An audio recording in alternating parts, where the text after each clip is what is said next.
नांदेड़ जिले में चल रही एसआईआर मैपिंग प्रक्रिया के दौरान बूथ लेवल ऑफिसर के कामकाज में लापरवाही होने का आरोप लगाते हुए नेशनल कॉन्फ्रेंस फॉर माइनॉरिटी संगठन ने जिलाधिकारी को लिखित शिकायत सौंप दी है। संगठन के मराठवाड़ अध्यक्ष अब्दुल बशीर मजीद के नेतृत्व में शिकायत की दी गई। शिकायत में कहा गया कि नांदेड़ जिले में एसआईआर मैपिंग का काम चल रहा है, लेकिन कुछ बीएलओ अधिकारी अपना काम सही तरीके से नहीं कर रहे। नागरिकों के सवालों और समस्याओं का भी वे उचित जवाब नहीं दे रहे, जिससे आम लोगों में भ्रम और नाराजगी का माहौल बन रहा है। निवेदन में यह भी कहा गया कि मैपिंग प्रक्रिया को लेकर नागरिकों के मन में कई सवाल और शंकाएं हैं, लेकिन संबंधित अधिकारी सहयोग नहीं कर रहे। इसलिए इस पूरे मामले की जांच कर लापरवाही बरतने वाले अधिकारियों के खिलाफ सख्त कार्रवाई करने की मांग संगठन की ओर से की गई है। इस दौरान अल्ताफ सानी, डॉक्टर हकीम खान आदि उपस्थित हुए। फॉर माइनॉरिटी के जानिब से हमारा एक डेलीगेशन कलेक्टर साहब से मुलाकात किया है।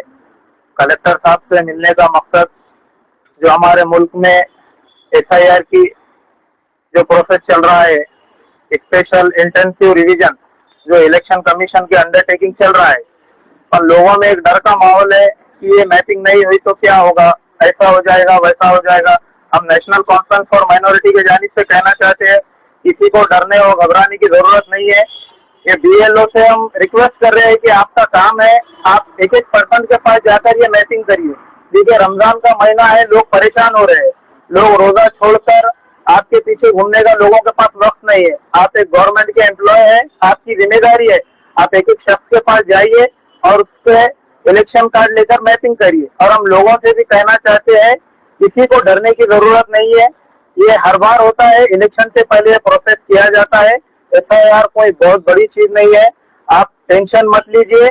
2002 के मुताबिक आप आपके दादा का, वालिद साहब का, किसी का भी इलेक्शन कार्ड लेकर जाइए, बीएलओ के पास दीजिए या बीएलओ खुद आपके पास आएगा। हम नांदेड़ के तमाम बीएलओ से कहना चाहते हैं, लोग बहुत परेशान है, आप उनको और परेशान मत करिए। बीएलओ की जिम्मेदारी है, अगर बीएलओ काम नहीं करता है तो प्रशासन उस पर एक्शन लेगा। हम फिर एक बार कह रहे हैं, तमाम बीएलओ की जिम्मेदारी है। लोगों से कहना चाहते हैं, किसी से डरने की जरूरत नहीं है, बीएलओ आपके पास आएगा, इलेक्शन कार्ड दीजिए और मैपिंग करिए। शुक्रिया। अल्लाह। जिलाधिकारी को जवाब दीजिए, आपकी क्या डिमांड है, क्या मांग है?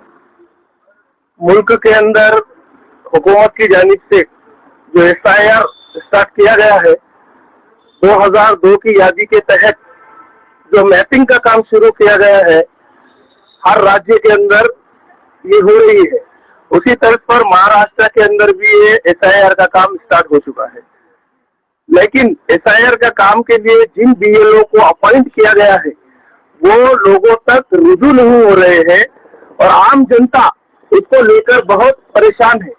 उन्हें कुछ मालूम नहीं है कि एसआईआर की मैपिंग के लिए हमें क्या करना चाहिए, कौन से डॉक्यूमेंट देना चाहिए, यादी को कहाँ से निकालना चाहिए। क्योंकि आम जो तबका है वो असुरक्षित है, गरीब अवाम पर मुनसर है, ऐसे लोगों को यादी नहीं मिल रही है। और यादी अगर से किसी निकालने के लिए कोई सुविधा केंद्र पर जाते हैं तो वो 100-150 रुपए की उनको डिमांड कर रहे हैं, उनको मांग कर रहे हैं, उसके तहत यादी उनको दी जा रही है। अब मुझ जैसे शख्स को मैं कल आपको एक उदाहरण देना चाहता हूँ कि बीएलओ हमारे एरिया में अभी तक आया नहीं, तो मैंने वोटर हेल्पलाइन में जाकर बीएलओ को अपना वक्त अपॉइंट किया। लेकिन बीएलओ ने मुझे आज कॉल करके कहा कि भाई साहब, आपकी क्या समस्या है। तो मैंने उससे कहा कि साहब, तुम अभी तक एसआईआर के लिए मैपिंग के लिए हमारे एरिया में आए नहीं। तो उसने कहा कि भाई मैं फला जगह पे एक मुख्तार जगह रखी वाली है, मैं वहां पर बैठ गया हूँ, आप लोग वहां पर आकर अपनी मैपिंग कराइए। तो मैंने कहा कि ये मोहल्ले के लोगों को इतना बड़ा, यानी कि 1500-1600 वोटर्स का एरिया है आपको दिया हुआ, लोगों को आपने आह्वान किया कि फला जगह आप बैठे रहे। तो उसने कहा कि वो मेरा काम नहीं है, वो तहसीलदार का काम है। जब बीएलओ इस तरीके की बात करता है तो आम अवाम तो इससे वंचित हो जाएगी। हमारी ये डिमांड है कि बीएलओ ने जाकर घर घर जाकर मैपिंग करनी चाहिए और ये मैपिंग 100% होनी चाहिए। इसी तरीके की डिमांड आज हम नांदेड़ के माननीय जिलाधिकारी साहब को की है।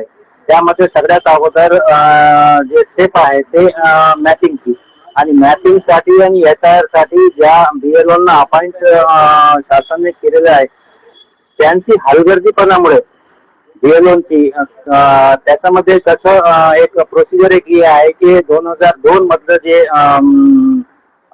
वोटर लिस्ट आहे, ती वोटर लिस्ट काढून त्यांना आपण सादर करायची आहे आणि ते प्रोसिजर आहे ते पूर्ण करतायत। पण प्रत्येक जागी नांदेडमध्ये किंवा जिल्ह्यात पूर्ण आपण बघतायत की बीएलओ काम करत नाही प्रॉपर। कित्येक लोक एसआयआर मुळे परेशान आहे आणि ते लोक बीएलओना फोन करतायत, त्यांच्या शाळेवर जाऊन बसतायत, त्यांच्या ठिकाणी जाऊन बसतायत आणि विचारत आहेत की बाबा कुठं आहे बीएलओ काय आहे. तर ते सगळं कोणी सांगत आहेत की आम्हाला काम आहे, आम्ही हे काम करू शकत नाही म्हणून. तर प्रशासन याच्यामध्ये काय पाऊल उचलते ह्या आम्ही 15 दिवसापासून बघतायत, पण प्रशासनाचं सुद्धा काही त्यांच्यामध्ये हे आपण बघितलं नाही. तर आमची मागणी आहे की जे बीएलओ काम करत नाही आणि जे लोकांना मदत करत नाही आणि ज्या लोक त्यांच्याकडे येत आहेत त्यांना सुद्धा ते मदत करत नाही, तर अशा बीएलओंवर कारवाई व्हावी आणि जे काम करत नाही त्यांना बदलून दुसऱ्या बीएलओंना अपॉइंट करावं आणि ते SIR ची जी मॅपिंग आहे, मॅपिंग आवश्यक आहे. 100% मॅपिंग जेव्हापर्यंत होत नाही तोपर्यंत SIR होऊ शकत नाही, हे आपल्या सगळ्यांना माहित आहे. तर आमची मागणी जिल्हाधिकाऱ्यांकडे हे आहे की जे बीएलओ काम करत नाही त्यांच्यावर कारवाई करा आणि दुसरे बीएलओ अपॉइंट करा. मुसलमान समाज SIR मध्ये लय भयभीत आहे, यावर तुम्ही काय बोलणार आहे? या जो बीएलओ जे काम करत नाही यांच्यावर कडक कारवाई करणार का प्रशासन? कडक कारवाई करतायत, तरतूद आहे तशी की जे बीएलओ काम करत नाही, शासनाचं जे ऑर्डर आहे ते माझं नाही तर त्यांच्यावर FIR होऊ शकते. पण ते प्रशासन का गप्प आहे ते आम्हाला कळत नाही. आणि दुसरी गोष्ट अशी आहे की आपण बघतायत अगोदरपासूनच ते मुस्लिम समाज जे आहे ते तेवढे शिकलेलं नाही, त्यांना जेवढी माहिती असली पाहिजे तेवढी माहिती त्यांच्याकडे नाही. तर नांदेड मधले आणि नांदेड जिल्ह्यामधले जे स्लम एरियाज आहे, जे छोटे छोटे कस्बे आहेत, त्यामध्ये जे मुस्लिम लोक आहेत त्यांच्यावरही हे एक SIRचं असं बाळगत त्यांना दिसते की बाबा SIR काय आहे. तर प्रशासनाचं हे काम आहे की बाबा त्यांची समजूत काढावी, अशा ज्या स्वयंसेवी संस्था आहेत त्यांना सोबत घेऊन काम करावं. तर त्यांना काहीतरी हे समजेल की SIR काय आहे आणि आपल्याला SIR ला समोर आपल्याला जावं लागते तर काय करावं लागेल.